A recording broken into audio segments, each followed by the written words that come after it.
So they literally broke the long range meta with just one attachment. And I hope they do these types of things going forward to make the long range meta much more viable, because this attachment, essentially, if it gets carried over to all the long range weapons, it kind of fixes a lot of the problems with the long range meta, but not all of them. We'll go ahead and talk a little bit about why this attachment is so important. So we can actually look at the recoil patterns, and now that we have a firing range with a little bit of a target, you can see this is the base recoil pattern for the XM4. So there it is. That's no attachments, 30 round mag. That's kind of what the initial fire is going to look like. And then we can go ahead and take a look at the muzzles. So we'll go ahead and include the 3 muzzles that we'll have available. And these will be the compensator on the left, muzzle brake, and then the ported compensator. And a lot of things you got to look for is kind of what this is solving for.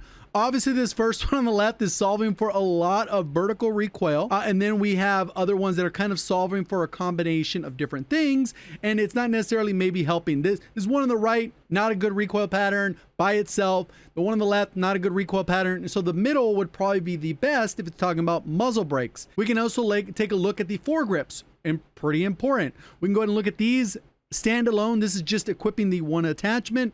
Overall, vertical foregrip on the left is probably going to be the best. And then we have this one over here, which is the precision, and then the Ranger, not so much, particularly for this recoil pattern. So you got to kind of factor that in, and I'll go ahead and walk you through some hand testing so you can do this for yourself when you're trying to build out your gun, because I think that's important to kind of figure out what's going to work for you. Because some people are really good at controlling recoil depending on its route. I know some people back in the day, if you use the M13 or the RAM or whatever, you kind of had a feel of, man, I really shoot straight with this gun. Other people suck with it, and vice versa. There's other people that shoot straight with one gun, and you may suck with that gun. And you got to kind of figure it out how it's going to work for you based on how you control recoil. So now we have those in there. So overall, probably maybe this middle one looks good, but then if you mix and match, but then here's where it breaks. Literally, they added this new stock, and it kind of breaks the game. So this is it by itself. No other attachments. You can obviously see, without even like doing a head-to-head perfect comparison, you can see that this one right here is pretty broken, but we'll go ahead and continue. Then we get the ammo. Not doing a ton. It does kind of tighten up the first shots. It makes it basically vertical. And then the one that's horizontal does go kind of at an angle once you adjust for that. So you got to kind of mix and match and figure out what's going to work. And obviously it would be easy to just stack on all the ones that are going to help with recoil, but then that doesn't solve for the other problems. This ends up building this gun out. If we look at the 30 round mag, and boom, there it is. That's the 30 round mag with this particular build. And this build, when we go ahead and look at the loadout, it has 1200 RPM, and we still managed to fit a suppressor on there for the 8 attachment build. So this has allowed us to have a long range meta weapon with low recoil. Still gonna have visual shake. All of the guns have visual shake until they fix that part of it.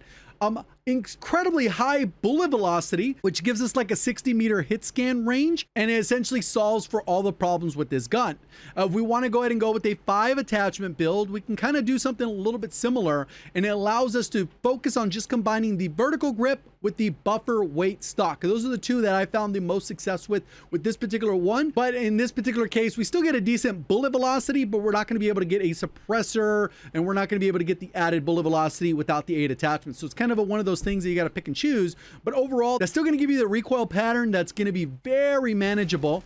Basically just goes straight up, a little bit of the angle, which this is the easiest type of recoil to manage, right? You just kind of hold it in the same spot. You pull down slightly. I'll show you a little bit with the XMG, kind of how this will work so that you can shoot basically as straight as possible. So we start with nothing on the XMG. We can go ahead and kind of look at this in the firing range, and we want to see what that initial recoil pattern is, and we can kind of solve for kind of how those things will work. We know it goes up and to the left, up and to the left. Basically, that's how the recoil pattern goes. And then what we'll do is go ahead and start off with the stock, knowing that we're going to go ahead and utilize that. We go back in. That kind of tightened up a lot of the recoil. It still goes up and to the left. So the one that we can do for a lot of vertical is going to be the compensator. And if we want horizontal, we're going to do the underbarrel. So let's go ahead and try those head to head and kind of see what works. Compensator first. If we want to go ahead and run a suppressor, this is going to kind of limit us. So we can kind of find out if this is going to be useful, right? Helps out quite a bit, because if we want to control the recoil, we can kind of just keep it in the center there.